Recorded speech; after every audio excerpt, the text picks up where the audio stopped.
And protests continue in Dhaka over the death of a youth leader of the country's 2024 pro-democracy uprising.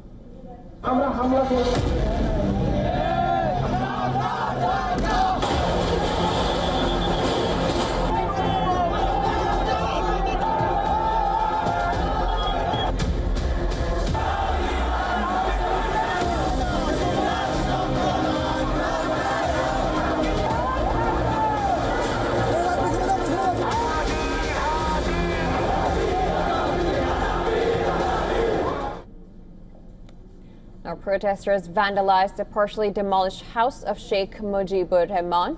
They were seen attempting to tear down the remaining portion of the house and setting fire to a poster of ousted Prime Minister Sheikh Hasina.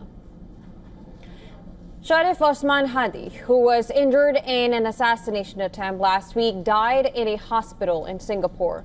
And this following a night of unrest. Several buildings in the capital, including those housing the country's two leading newspapers, were set on fire.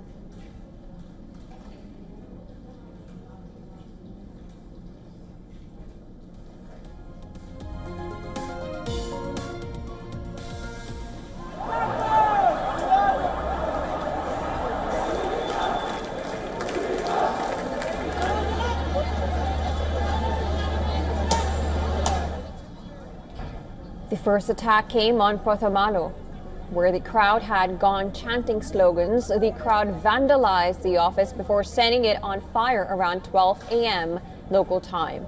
They then vandalized the ground and first floors of the Daily Star before putting it ablaze at about 12:30 a.m. local time. The blaze quickly engulfed the two floors, sending a huge column of smoke into the air.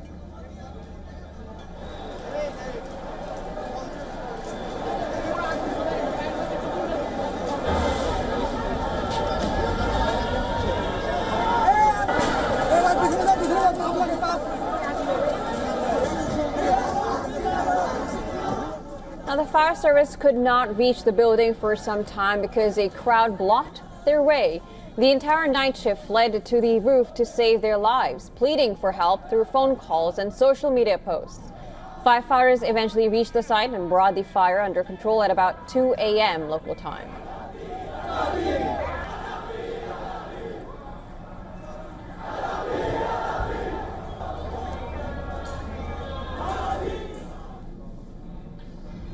However, the journalists could not be brought out immediately because the crowd stormed the building after the fire was extinguished.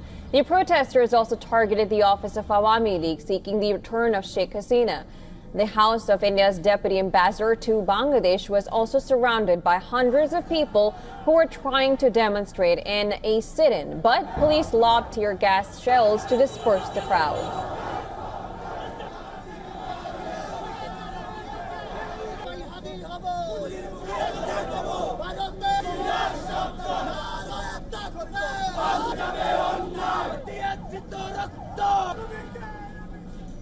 In addition, protesters blocked a key highway leading from the capital and attacked the residence of a former minister in Chittagong. Protesters also attacked Chayanot, which is a center in Dhaka devoted to Bengali culture. The interim government, in a statement, urged citizens to resist all forms of mob violence committed by who he referred to as fringe elements. The government strongly condemned all acts of violence, intimidation, arson, and destruction of properties, pointing out that it is a critical moment in the country's history with elections planned. The interim government under Muhammad Yunus, in a message to the citizens, said, "We cannot and must not allow it to be derailed by those it said thrive on chaos and reject peace."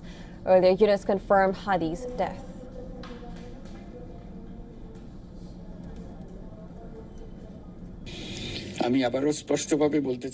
I want to state clearly that Osman Hadi was an enemy of the defeated forces of fascist terror. Any attempt to silence his voice to intimidate revolutionaries will be decisively resisted. The country's march toward democracy cannot be halted through fear, terror, or bloodshed.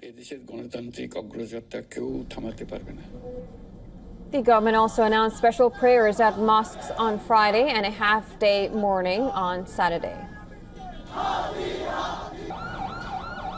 All right, now to discuss more, we're joined by Dr. Tara Karta, former director of the National Security Council Secretariat and former senior fellow at the U.S. Institute of Peace. I appreciate your coming on a broadcast.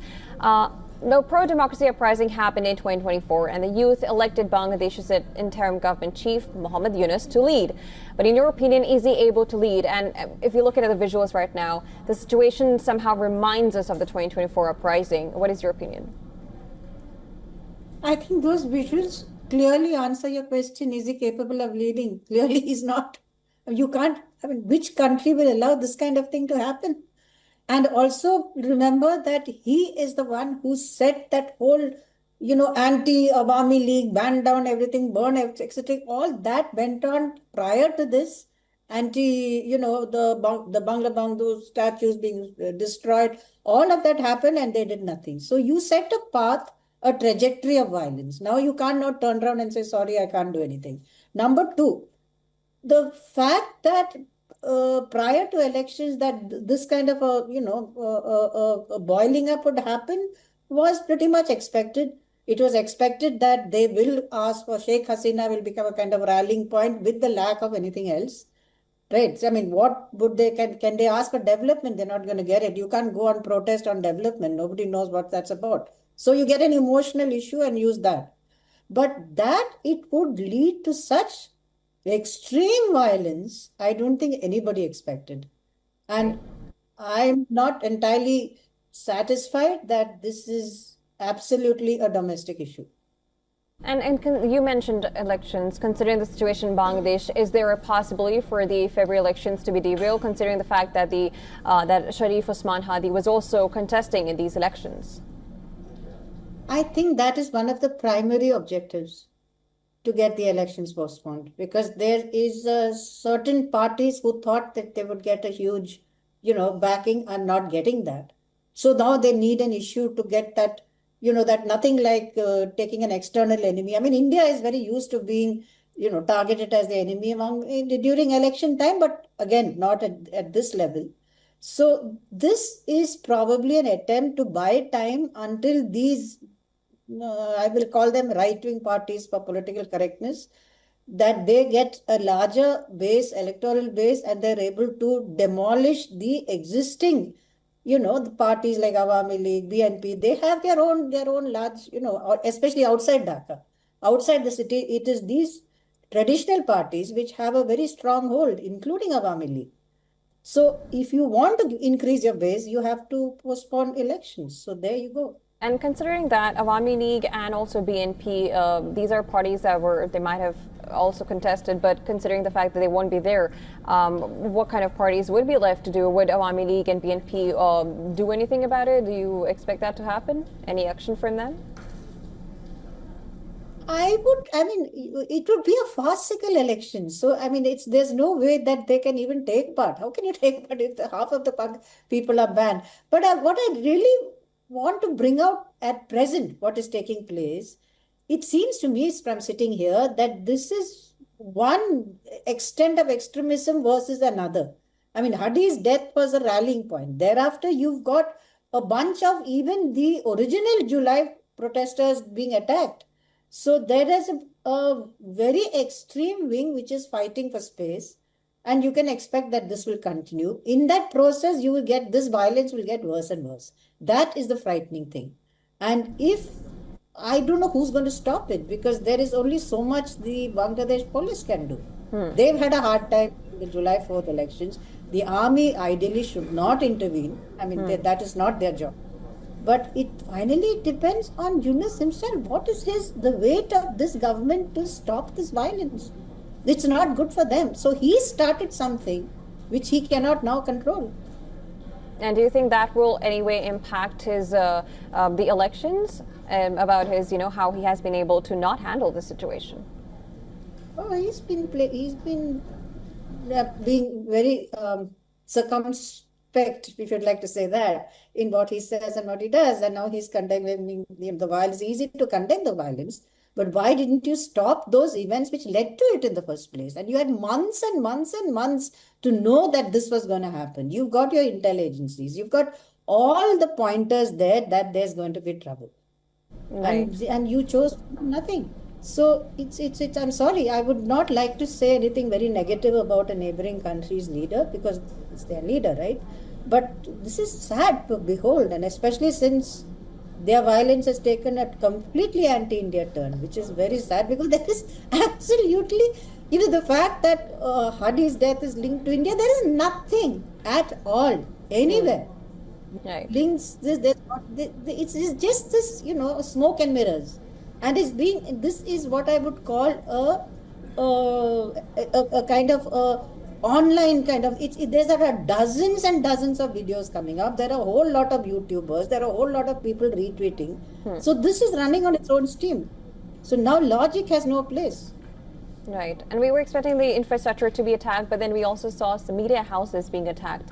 Interestingly, it was, of course, Awami League's core offices, but these two media houses that have been attacked. How do you assess that? That, to me, was absolutely shocking. I don't know why they would do that. I mean, these are all very old newspapers, very respected. They are neither pro X or pro Y. But it's just, like I said, when you go looking for a target, you can go pretty much anywhere. They went to the embassy. They tried that, now they tried this, now they'll try something else. Anything to get attention. This is about media coverage. This is about getting the limelight. This is about showing how intense you are about Bangladesh nationalism, which is really not the case. So, like I said, it needs a cause to keep it going. If the cause is stopped, these protests will stop. All right. Well, of course, we'll be looking at how this, if it actually goes and ignites further or not. Thank you so much, Dr. Kaita, to come on the show and give us your perspective. Appreciate it.